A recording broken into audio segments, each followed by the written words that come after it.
तीर धनुष और घड़ी ने भी खेल कर दिया। यह दोनों भले ही मशीन थे जिसे महाराष्ट्र की जनता कई दशक से देखते आई।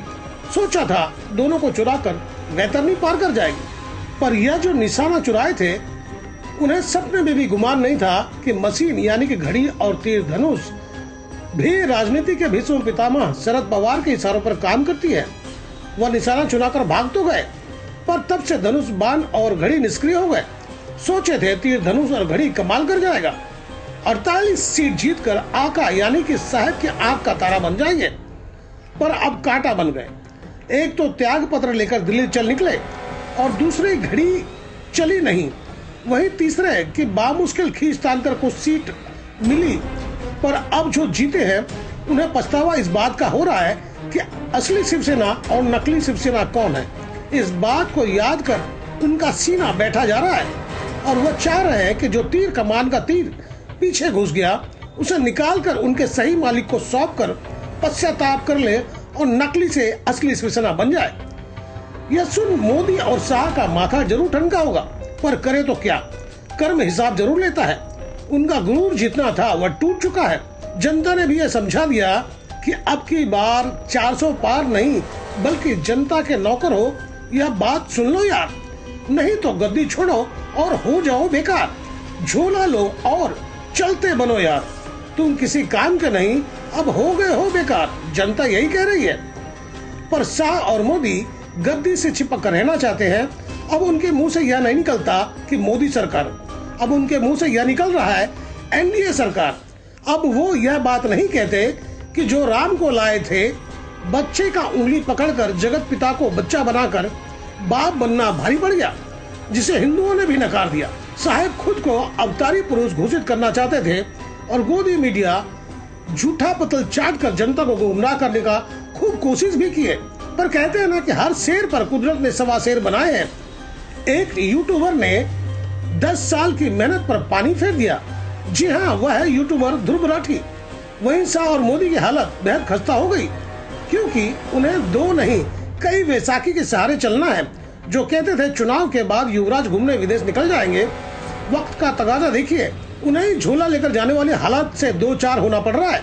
चलिए फिर से लौटते हैं महाराष्ट्र की राजनीति के भीष्म पितामह शरद पवार और बाला साहब ठाकरे के सुपुत्र ने यह साबित कर दिया कि असली एनसीपी और असली शिवसेना किसकी है, जिसकी वजह से 2 गुजराती को यह एहसास हो गया कि वह असली शिवाजी महाराज के पुत्र से लड़ने की भूल कर बैठे, जिसमें उनको करारी शिकस्त मिली है। आने वाले दिनों में यह करिश्मा देखने को मिलेगा कि जीते हुए घड़ी वाले और तीर धनुष वाले वह निशान लौटाकर माफी मांग असली पार्टी में शामिल हो जाएंगे। यह कोई बड़ी बात नहीं होगी। अब सबसे बड़ी बात यह है कि अब भी सरकार बनाने के दाव पे चली जा रही है और जोर तोड़कर सरकार बन भी गई तो जो सीना तानकर दूसरे को बिना तवज्जो दिए मनमर्जी से सरकार चला रहे थे, वो कितना दिन, कितने महीने या कितना साल चला पाते हैं, यह देखने वाली बात होगी। अब चलते चलते यह कह रहा हूँ कि मन की बात आपने साहब की खूब सुने, पर अब जन की बात सुने।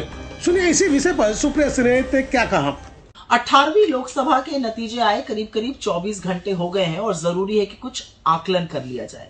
लेकिन आकलन करने से पहले एक बात जरूर कहना चाहती हूं, हिंदुस्तान ने अपने आप को बचा लिया, मेरे देश ने अपने आप को बचा लिया, मेरे देश के लोगों ने अपने आप को, अपने संविधान को, अपनी लोकतंत्र को बचा लिया। और इससे ज्यादा ओवरवेलमिंग, इससे ज्यादा भाव विभोर करने वाली बात दूसरी और कोई हो ही नहीं सकती है। कुछ चीजें शीशे की तरह साफ है। यह चुनाव नरेंद्र मोदी की निर्णायक नैतिक हार है। 63 सीटें करीब बीजेपी की पिछले चुनाव के मुकाबले कम हुई हैं। यह पूरा चुनाव नरेंद्र मोदी की शक्ल पर, उनकी होर्डिंग पर, उनकी तस्वीरों पर, उनकी गारंटी पर लड़ा गया। तो जब चुनाव हारा गया तो यह नरेंद्र मोदी की हार है। और असलियत यह है कि लोगों ने रिसाउंडिंगली रिजेक्ट किया है उनको, उनकी नफरत की राजनीति को, उनकी उल जलूल की बातों को और बीजेपी को। 63 सीटें करीब कम हुई हैं बीजेपी की 2019 के मुकाबले। उसके अलावा सबसे बड़ी बात यह है कि नरेंद्र मोदी की खुद की मार्जिन मात्र 1.5 लाख वोट रही जीतने की।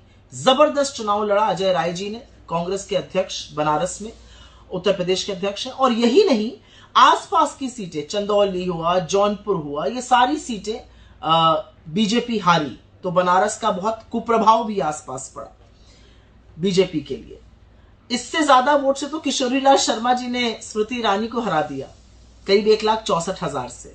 और अगर राहुल गांधी की विनिंग मार्जिन की बात की जाए तो वायनाड और रायबरेली दोनों में लगभग 4 लाख वोट से जीते। तो नरेंद्र मोदी जी की जो खुद की मार्जिन भी कम हुई, उसने सिद्ध कर दिया कि जो कहते थे उनको मां गंगा ने बुलाया है, और मां गंगा में उन्होंने 80-80 नाले बहा दिए, उसमें मृत गाय तैर रही हैं, आचमन योग्य पानी नहीं रहा है, कॉरिडोर के लिए लाखों मंदिरों को तोड़ दिया गया, शिवलिंग और गौरी प्रतिमाएं सड़कों पर पड़ी हैं, कहीं ना कहीं काशी भी उकता गया है। और देखिए कितनी जल्दी झोला उठा के वहां से जाना पड़ता है।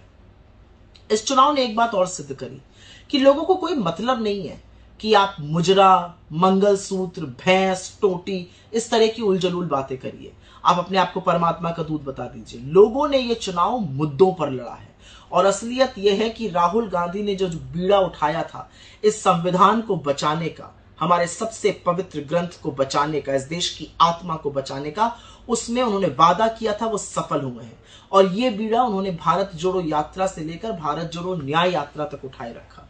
वो मुद्दों पर टिके रहे, लाख बातें कही गई, वो नहीं हटे, डटे रहे मुद्दों पर, और खटाखट देश की जनता उनके पीछे लामबंद हो गई। इंडिया के सारे गठबंधन के नेताओं ने एक साथ मिलकर एक स्वर में कुछ ही मुद्दे उठाए, और वो जनता के मुद्दे थे, और उसी लिए हमें बहुत बड़ी बढ़त भी हासिल हुई। और इक्की दुक्की जगह नहीं हारी है भाजपा उत्तर प्रदेश हारी है, महाराष्ट्र हारी है, राजस्थान हारी है, पश्चिम बंगाल हारी है, गुजरात को भेद दिया गया, बिहार में सीटें कम हुई, और जहां दौड़ दौड़ कर मोदी जी सभाएं तमिलनाडु में कर रहे थे, वहां पर एक बहुत बड़ा नीलबटा सन्नाटा मिला। तो हर जगह हार हुई है बीजेपी की, ये व्यापक हार थी। नरेंद्र मोदी जी के क्षेत्र के लिए कहा जाता था वो 10 लाख से जीतेंगे, वो तो 1.5 लाख से जीते, लेकिन कांग्रेस के सांसद रकीबुल जी असम में 10 लाख वोट से जीते। वो उस समुदाय से आते हैं जिसको नरेंद्र मोदी ने घुसपैठिया कहा था। तो इस देश की जनता ने उनको ढोल बजाड़े, ताशे बाजे बजाकर सदन में पहुंचा दिया, और ये यकीन दिला दिया कि इस देश की जनता के खिलाफ मत बोलिएगा, क्योंकि फिर वो एक स्वर में आपसे बदला लेती है। 10 लाख से तो आप नहीं जीत पाए, लेकिन रकीबुल जी 10 लाख से जरूर जीते। मैं बात करना चाहती हूं उत्तर प्रदेश की, क्योंकि वहां तो खेला हो गया, और खेला होना ही था। दिख रहा था जब हम सड़कों पे जा रहे थे, रैली में जा रहे थे, दिख रहा था कि जनता कितनी उद्वेलित है और कितनी लामबंद होकर गठबंधन के साथ खड़ी है। सपा और कांग्रेस के गठबंधन के साथ जनता बेजोड़ तरीके से खड़ी थी। ये सच है कि उसी जनता ने जिताया। और अमेठी की बात करना चाहती हूं। किशोरीलाल शर्मा जी का जीतना एक बहुत बड़ा संदेश है, क्योंकि इस चुनाव में जनता ने कुछ बड़े संदेश दिए हैं।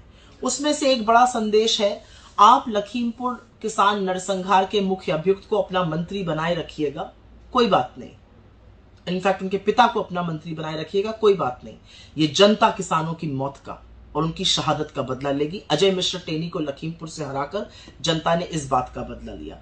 आप प्रज्वल रवन्ना जैसे राक्षस के साथ खड़े रहेंगे, उसके नाम पर वोट मांगेंगे, जनता ने उसको हराकर औरतों के सम्मान का, उनकी आबरू का बदला लिया। जनता ने स्मृति ईरानी को हराकर अहंकार का अंत किया। और इस पर मैं 2 मिनट बोलना चाहती हूँ, और बोलना इसलिए जरूरी है क्योंकि स्मृति ईरानी जी का वजूद ही राहुल गांधी जी की बात करके, ना वो महिलाओं पर बात करती है, ना बच्चों के कुपोषण पे बात करती है। उनकी सारी राजनीति राहुल जी को मैंने हरा दिया, राहुल जी के खिलाफ बोलने की है। अमेठी की जनता ने पता है किस दिन तय कर लिया था कि आपको हराना है? जिस दिन आपने सदन में खड़े होकर सोनिया गांधी जी से तू तड़ाक किया था, जिस दिन आपने उनको तुम कहकर संबोधित किया था, उसी दिन अमेठी ने डिसाइड कर लिया था कि आपकी बड़ी शिकस्त होगी। 1,64,000 वोटों से हारना आसान बात नहीं, और जिसको आप राहुल गांधी का पीए कहती थी ना, वही काफी थे आपको हराने के लिए, कांग्रेस का एक मजबूत कार्यकर्ता। लेकिन मैं कहना चाहती हूं, ये देश बहू को बेटी से ज्यादा सम्मान देता है। सोनिया गांधी सिर्फ इंदिरा जी की बहू नहीं, इस देश की बहू है। वो इस देश में आकर मां बनी, सास बनी, नानी बनी। वो बहुतों के लिए मां तुल्य है। उन्होंने अपने मुकाम पर इतनी इज्जत, इतनी गरिमा, इतनी मर्यादा से जीवन निभाया हिंदुस्तान में कि उस बहू के अपमान पर आपको गहरी चोट खानी पड़ी। और एक आपने बहुत बड़ी गलती कर दी स्मृति ईरानी, आपने प्रियंका गांधी की बड़ी भद्दी नकल उतारी अमेठी में। यह आपको नहीं करना चाहिए था। पता नहीं आपको पता है कि नहीं, अमेठी प्रियंका जी को अपनी बेटी मानता है, भैया जी कहकर उनको वहां पर आम जनता संबोधित करते हैं। उनके साथ जो आपने किया, जो उनकी नकल उतारी, उसी दिन अमेठी ने डिसाइड कर लिया था कि आपको तो वहां से खदेड़ना है। इस देश ने एक और भी बहुत बड़ा संदेश दिया। इस देश ने न सिर्फ बीजेपी को अयोध्या में शिकस्त दी, पर श्रावस्ती में भी, जहां पर नृपेंद्र मिश्रा जी के पुत्र लड़ रहे थे और घूम घूम कर कहते थे मेरे पिता ने मंदिर बनवाया, वहां पर भी भाजपा को हराया। ये किसकी हार है? ये हार है उन लोगों की जिन्होंने प्रभु राम को एक छोटा सा बनाकर नरेंद्र मोदी को उनकी उंगली थाम दी। तो दोस्तों, आपको मेरी खबर बेहतर लगी हो तो लाइक करें, सब्सक्राइब करें और बेल आइकन दबा दें। आप हमें कोई सुझाव देना चाहते हैं तो कमेंट बॉक्स पर लिख भेजें। तो गोपाल साहब को दीजिए इजाजत।